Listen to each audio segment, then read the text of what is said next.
I've learned. Oh, I'm sorry. Are we doing it already? No, we can. No, just whenever you're ready. I'm totally ready. Yeah. I'm sorry. People do butcher it, but I've learned to not like get offended by it. Yeah. I like, if you make an attempt, that's all that matters. I'll know who you're talking about. If it seems like it's at least a valiant attempt. As long as it's a valiant attempt and you're not trying to like make fun of it, it's fine. Even making fun of it's fine. I've learned to not be precious about how people say my name, because otherwise I'd be always upset. Well, I'm happy to say I'm here with the great Kumail Nanjiani, and I'm happy that I got it right, because I think that's important for people to know how to say your name. Yeah, you really nailed it. Well, what's tough is that in the movie, Ray Romano's character says my name wrong, and it's meant to be like that. Right. Because in the movie, there's a scene at the end where I correct him, where I'm like, by the way, it's pronounced Kumail.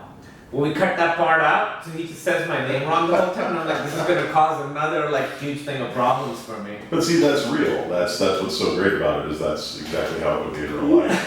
Right. Well, first of all, I want to tell you, and it's not just because I'm sitting here next to you. I really did love the film. I think it's one of the best films of the year. I'm sure you've been hearing a lot of that, and it was wonderful to see that you had such a great reaction at the film festival circuit and record buyout. I mean, obviously people are taking to this, and I think that one of the reasons that I think I took to it was because there's something that everybody can relate to here. Everybody's had a moment where they've had to go through either a relationship struggle or a struggle with someone getting sick that they love. Yeah, or disappointing your parents. Absolutely. Right. Yeah. Yeah, and we realize, we can tell a very specific story, and our story is so specific. I don't think anybody else has this exact story. Mm-hmm. But if you tell your story really specifically, and if you can do it well, people are going to find their own way into it. Because ultimately, we all kind of want the same stuff. Yeah, absolutely. Was there ever a moment for you? I mean, obviously you don't sit down to do something like this unless you have the intention of, yes, I do want to tell the story. But was there ever a moment where you kind of felt a little vulnerable? Maybe in I don't know if I want to get into too much detail with this, or was there ever kind of one of those hesitation moments? No, I knew that the goal was to get really vulnerable and to lay it all out there. Emily was like, hey, this is a lot of stuff. Mm-hmm. I hadn't even thought about it, which was so stupid of me. I was like, let's just do the story the best we can. And then now that it's out, now I'm like, all right, that was a little too vulnerable. There are some scenes I walk out during, I don't want to watch these scenes.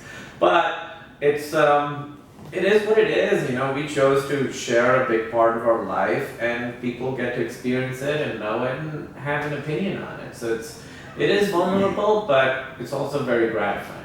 And also talk a little bit about working with Zoe. You got some good well balloons behind your head there. Working with Zoe, how was that with Emily? How did you guys find that comfort level of her playing Emily, but at the same time, did Emily kind of sit there and tell her how to do it? Or, I mean, I think a lot of people would want to know how was that dynamic figured out? I mean, it could have been weird, but we really got along with Zoe, and we all became really good friends. So what was weird was how not weird it was. Mm-hmm. From the beginning, we wanted Zoe to play the part of Emily as we had written, as she interpreted it. We did not want her to play Emily, my wife. We wanted her to play Emily, the character, and to bring herself into it. That said, Emily and Zoe are kind of similar people, so that helps, I think. And it really wasn't, honestly, the scenes of me and Zoe as Emily were not that weird, because I wasn't trying to recreate my relationship with my wife. I was trying to have a new relationship on camera with this person, Zoe, as Emily. So to me, there were two completely different things. And, certain parts of it, I really was trying to relive my experience, but specifically my relationship with Emily, as played by Zoe, I decided you gotta have a different relationship because she's a different person, just talk to this person. Right. Well, plus the fact that you're not, you are playing yourself in the movie, but you're playing a version of yourself. Right. So yeah, it gives you a little more freedom to kind of go in different directions with that.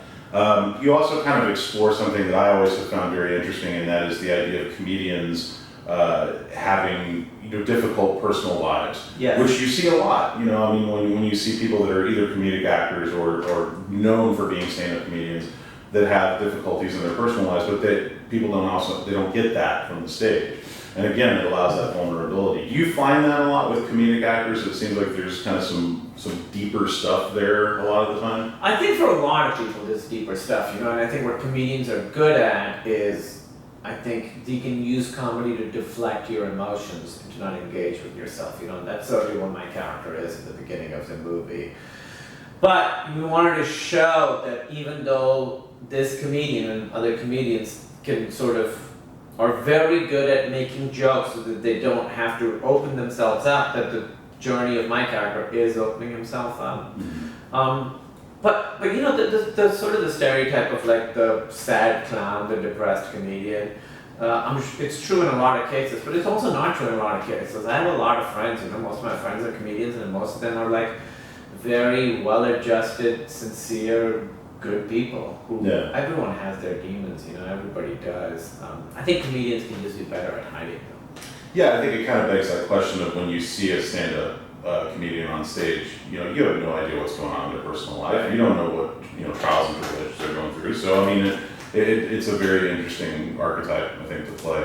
I know we got to kind of wrap this up a little bit, but I definitely want to talk about, because we're here at the Alamo Drafthouse, we're actually in one of their awesome karaoke rooms right now.